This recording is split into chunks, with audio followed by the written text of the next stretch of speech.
नारायण नारायण नारायण देव नारायण नारायण नारायण देव नारायण नारायण नारायण देव नारायण नारायण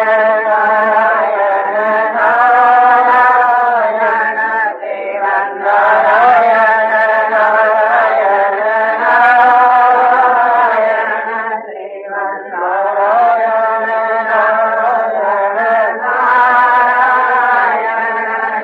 देव नारायण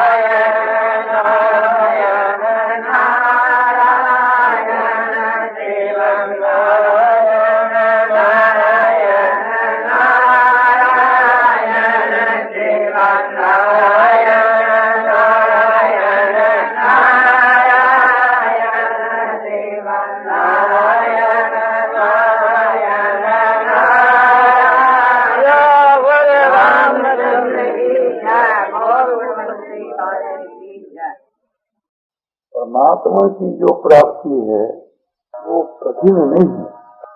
मैं तो एक प्रकार शास्त्री को कठिन बताता है, अन्य महात्मा लोग ही। हम लोगों को ये कठिन क्यों प्रतीत होती है? परमात्मा की प्राप्ति के जितने जो साधन हैं उनमें न तो हम लोगों की रुचि और न उनके बीच की श्रद्धा है। जिस काम की वहाँ रुचि होती है वो काम इस प्रकार से कभी नहीं मालूम देता, और जिस काम की वहाँ रुचि नहीं होती है वो काम मनुष्य मन मार कर करता है और उसको भारी मालूम देता है। कोई भी काम क्यों नहीं हो, जो रुपया का लोभी आदमी है वो रुपया कमाता है तो रुपया रोजगार करने के समय के बीच में जिस प्रकार से रुपये पैदा होते जाते हैं इसी प्रकार से उसको स्फूर्ति होती है, प्रसन्नता होती है और संसारी से सुख अनुभव होता है तो बड़ा उत्साह रहता है। और ये बात भी देखी जाती है, कोई महात्मा पुरुष है और उसमें हमारी श्रद्धा है, हम उसको महात्मा समझ लें तो उनकी सेवा करने के वहाँ बड़ी फुर्ती रहती है, बहुत उत्साह रहता है। तो कोई आदमी अपने घर के ऊपर आ जाता है और हम उसको ये समझते हैं कि घर पर आफत आ गई, ये किसी प्रकार से यहाँ से जल्दी विदा हो तो ठीक है, चाहे वह जवाई क्यों नहीं हो, उसमें एक प्रकार से प्रसन्नता नहीं होती चित्त में और वो काम एक झंझट के रूप में दिखता है। इसी प्रकार से थी कोई भी संसारिक काम जिसको हम झंझट समझ लेते हैं वो बोझा मालूम देता है। इसी प्रकार से थी हम भजन और ध्यान को भी एक प्रकार से झंझट मान ले में, पूजा पाठ और स्वाध्याय को भी हम झंझट समझ ले में तो वो काम भारी मालूम देता है, कठिन मालूम देता है। परमात्मा की प्राप्ति ये क्यों कठिन मालूम देती है कि वास्तव में हम इसको बेकार समझते हैं। एक सुनी सुनाई बात है, शास्त्र में ये बात सुनी जाती है कि लोग भी कहते हैं तो अच्छा करते रहो, जो कुछ होगा सो हो जाएगा, इसलिए वो एक प्रकार से कठिन मालूम देता है। वास्तव के बीच के वहाँ ये हमारा विश्वास है कि ये काम बहुत ही बढ़िया है, इसका नतीजा हमारे लिए बहुत बढ़िया है, ये बड़ा दामी काम है और इसके वहाँ गड़बड़ होने से इसकी सिद्धि नहीं होती तो ये काम हमको बहुत ही अच्छा मालूम देगा। कोई आदमी के समझो कि लड़का नहीं है और लड़के के लिए वो अनुष्ठान करता है, शास्त्रों में और विद्वानों ने कहा कि इस अनुष्ठान में थोड़ी भी गड़बड़ रह जाएगी तो तुम्हारे रुपये तो चले जाएंगे और लड़का भी नहीं होगा। तो उस काम को हम बहुत सावधानी के साथ करते हैं। ये काम कर्म में जिनका विश्वास है और कामना तीव्र है तो उस काम को ये बहुत सावधानी के साथ में करता है और बड़ी रुचि से और प्रेम से श्रद्धा से करता है। इसीलिए ये बात शास्त्र के वहां बतलाई है कि सक्ता कर्मण विद्वान से यथा कुर्वन्ति भारत कुर्याद विद्वान तथा सक्ता चिकित्सुर लोक संग्रम। जिस प्रकार से आसक्ति वाला पुरुष सैकामी कर्मों को सुचारू रूप से करता है उसी प्रकार ज्ञानवान को ही आसक्ति रहित होकर के कर्म करने चाहिए। जैसे जो अज्ञानी आदमी है सैकामी अज्ञानी वो जिस प्रकार से कर्म करता है उसका अनुकरण करने के लिए जो निष्कामी और ज्ञानी जो पुरुष है विवेकी और विद्वान जो पुरुष है उनको ये शास्त्र आज्ञा दी है कि तेरे को उसके समान कर्म करने चाहिए। उल्टी बात प्रतीत होती है। अभिप्राय यह है कि वो बड़ी सावधानी के साथ में करता है। जरा भी गलती हो जाती है तो वो काम एकदम समझो कि आपने गड़बड़ हो जाता है। ज्योतिष का जो काम है गणित का जो काम है वो बहुत ही सावधानी के साथ में किया जाता है क्योंकि उसमें थोड़ी भी गलती रह जाती है तो वो हिसाब से नहीं बैठता गड़बड़ हो जाता है। इसी प्रकार से परमात्मा की प्राप्ति का जो विषय है इसको भी बहुत सावधानी के साथ में करना चाहिए और उत्साह के साथ में करना चाहिए। हम लोग जो सेवा के काम के विषय में कहते हैं कि लोक सेवा के काम के विषय में उस काम में भी यही बात है।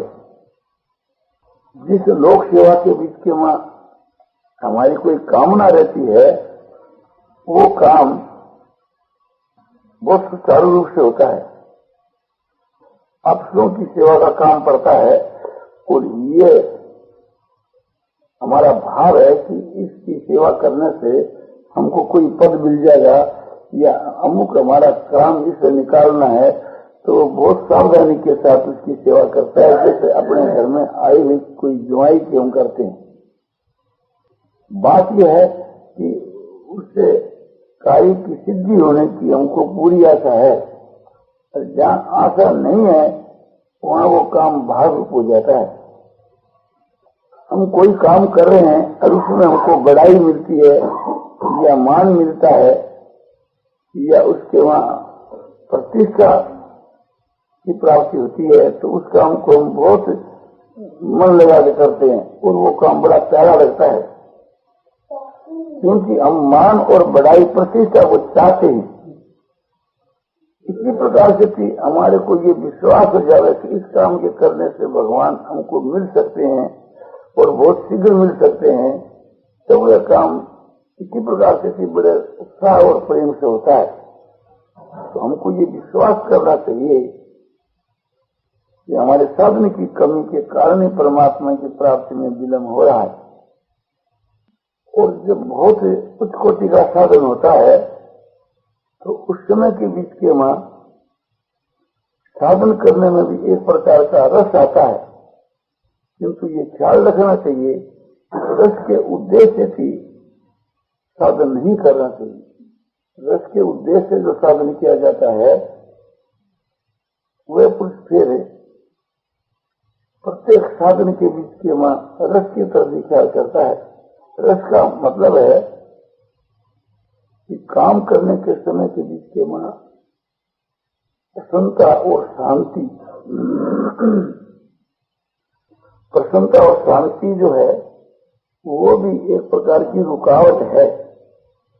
परमात्मा की प्राप्ति के मार्ग में हम चल रहे हैं और हमारा लक्ष्य प्रसन्नता और शांति की तरफ हो गया तो उसमें रुकावट आ जाती है क्योंकि जिस दिन प्रसन्नता और शांति नहीं मिलती, हम ये समझते हैं कि आज हमारा साधन अच्छा नहीं हुआ। साधन का जो फल है, हम प्रसन्नता और शांति अपने मन में समझ बैठे। साधन एक प्रकार से कि वास्तव में उच्च कोटि का होना चाहिए। साधन का लक्षण बतलाया है और किस प्रकार से साधन उच्च कोटि का समझा जाता है। साधन करने के समय में साधक जो है उसका ये भाव होना चाहिए, वही समझो कि साधक उच्च कोटि का है। मुक्त संगोन अहंगवादी धृत्युत्साह समन्वित सिद्ध सिद्धि और निर्विकार है करता सात्विक उच्चते। ऐसा जो करता है वो सात्विक कहलाता है। पहली बात है कि साधन करने में उस साधन के बीच में जो कुछ वो साधन करता है उसमें मुक्त संग माने आसक्ति से रहित, उसके बीच के वहां कोई आसक्ति नहीं है उस कार्य के बीच में। और कर्ता के मैं करता हूं ऐसा भाव नहीं है, किंतु धैर्य है और उत्साह है, धृति उत्साह समन्वित है। तो सिद्धि और असिद्धि के बीच के वहां समता है। तो वह कर्ता जो है तो सात्विक बतलाया गया है। इस प्रकार से हमको साधन करना चाहिए। साधन के वहां हमारे दिल के वहां नित्य नया चाव रहना चाहिए, दिल के वहां बड़ा उत्साह रहना चाहिए और कार्य के विलंब होने में खूब धैर्य रहना चाहिए। कभी एक प्रकार से हृदय के वहां निराशा नहीं पैदा होनी चाहिए और कठिनाई नहीं प्रतीत होनी चाहिए। विद्यार्थी जब विद्या पढ़ता है और उसके चित्त के वहां जब उत्साह नहीं रहता तो वो विद्या के वहां एक प्रकार से निपुण नहीं होता और न विद्या में पास ही होता है। उसको जब कठिन मान लेता है तब भी उसका कार्य जो है तो सुचारू रूप से नहीं होने पाता। इसी प्रकार से साधन के विषय में समझना चाहिए। हम जो शरीर से कोई भी काम करते हैं, व्यापार करते हैं और उस व्यापार के वहां हमारी दिलचस्पी है तो वो काम हमको भारी नहीं मालूम देता। जैसे लोभी आदमी रुपयों के वास्ते काम करता है, उसमें प्रत्यक्ष में रोजगार होता प्रतीत होता है तो वो काम उसको भारी नहीं मालूम देता, बल्कि पद पद की वहां प्रसन्नता रहती है। इसी प्रकार से जब हम निष्काम भाव से व्यापार करें तो उसमें और अधिक प्रसन्नता होनी चाहिए, क्योंकि लोभी आदमी को तो रुपये ही मिलते हैं और इसमें परमात्मा मिलते हैं। तो कहाँ तो रुपये और कहाँ परमात्मा।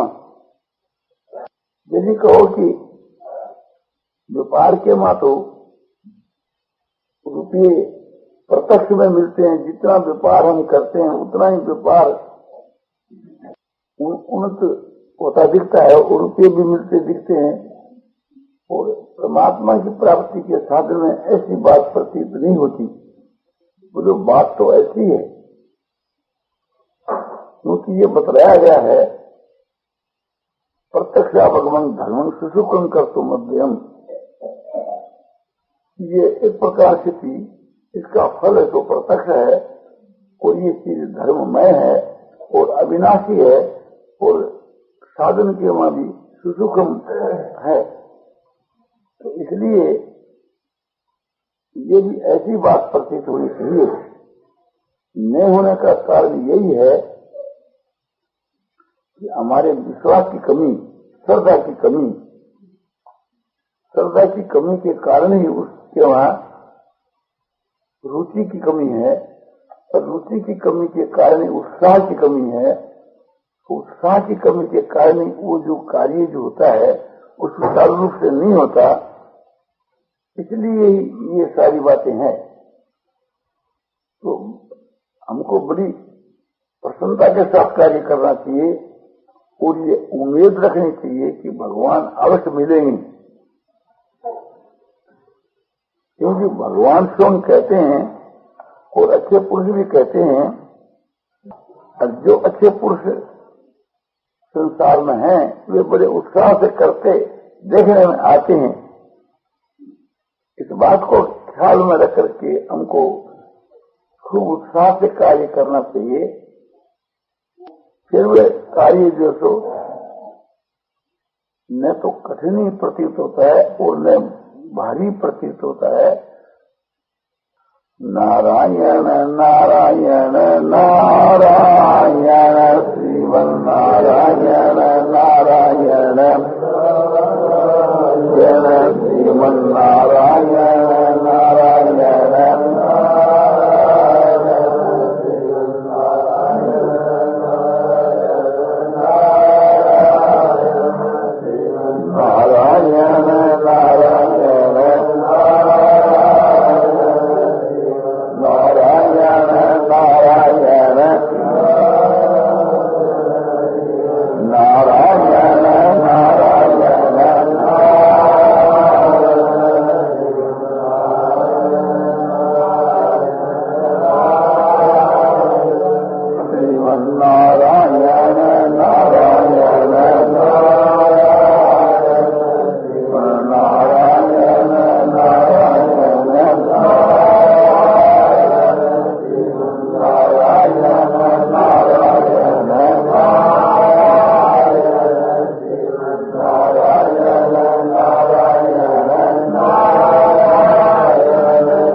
रामचंद्र की और मुक्त बंसी वाले की। भूखा आदमी है और वो भोजन करता है।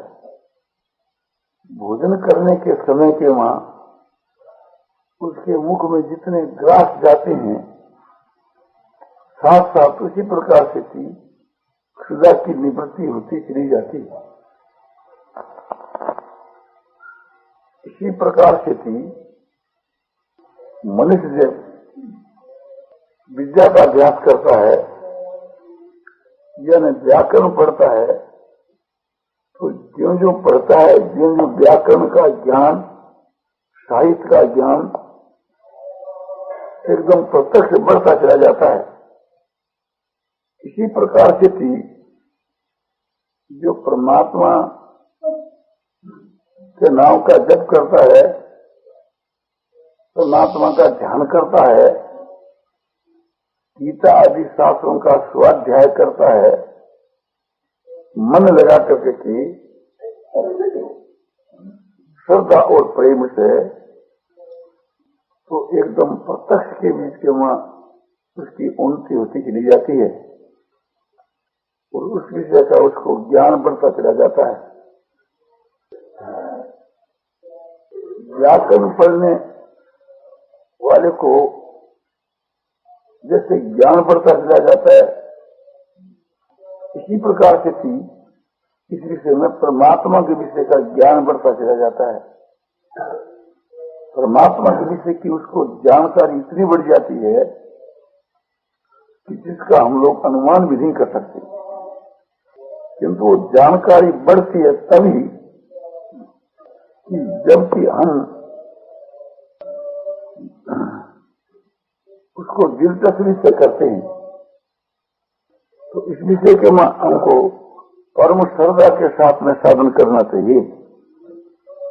प्रहलाद जो है उसके चित्त में भगवान के ऊपर पूरा विश्वास था। प्रहलाद पर बड़ी बड़ी आपत्तियां भी आई, किंतु वो अपने साधन के वहां डटा रहा। नहीं, उसको बड़ा चाव रहता था, उसके चित्त में कभी भय नहीं होता था। प्रहलाद को आग में डाल दिया गया, किंतु उस आग के वहां भी उसका ये भाव है कि साक्षात भगवान है। आप विचारिए कि अग्नि के वहां एक प्रकार से डाल दिया जाता है और अग्नि के वहां भी उसकी भगवत भावना है। अब बताओ वो अग्नि उसको कैसे जला सकती है? इतनी आश्चर्य की बात है। हिरण्यकशिपु एकदम चकित हो गया, उसकी वो बात समझ में नहीं आई कि आग भी उसको नहीं जला सकती है। कैसी आश्चर्य की बात है। आग के वहां भी उसको बड़ी प्रसन्नता है, बड़ी बड़ी शांति है। आग उसको कैसी प्रतीत हो रही है कि जैसे शीतल चंद्रमा, शीतल जैसे चंदन हुए, चंदन की माप, क्योंकि उसकी उसमें श्रद्धा है, विश्वास है। वो तो उसको आग नहीं समझ रहा, भगवान ही समझ रहा है। तो श्रद्धा और विश्वास से भी अग्नि भी शांत हो जाती है। श्रद्धा और विश्वास से भी सांप का विष भी उसके नहीं चढ़ता है। श्रद्धा और विश्वास से जो असंभव बात है वो भी संभव हो जाती है। तो फिर एक प्रकार से थी हम लोगों को न होने का कारण क्या है कि श्रद्धा की कमी। श्रद्धा की पूर्ति के लिए हमको क्या करना चाहिए कि वर्तमान के वहां जितनी हमारी श्रद्धा है उससे हमको काम लेना चाहिए। श्रद्धा कहीं बाहर से मिलेगी नहीं, श्रद्धा कोई रुपयों से नहीं मिलती, मांगने से नहीं मिलती। हमारे में जितनी श्रद्धा है उस श्रद्धा को बढ़ाना चाहिए। वो श्रद्धा कैसे बढ़ती है कि श्रद्धा का उपयोग करना चाहिए। गीता आदि शास्त्रों में हमारी श्रद्धा है तो उसका उपयोग करना क्या है कि उस गीता का स्वाध्याय करना। गीता का जो अध्ययन है बहुत उत्साह के साथ में, प्रेम के साथ में, आदर के साथ में करना, ये श्रद्धा का उपयोग करना है। हम दिलचस्पी के साथ में गीता का अभ्यास करेंगे, बड़े आदर के साथ के में उसमें मन लगा करके कि उसका हम अध्ययन करेंगे तो हमको प्रत्यक्ष गीता से लाभ होगा।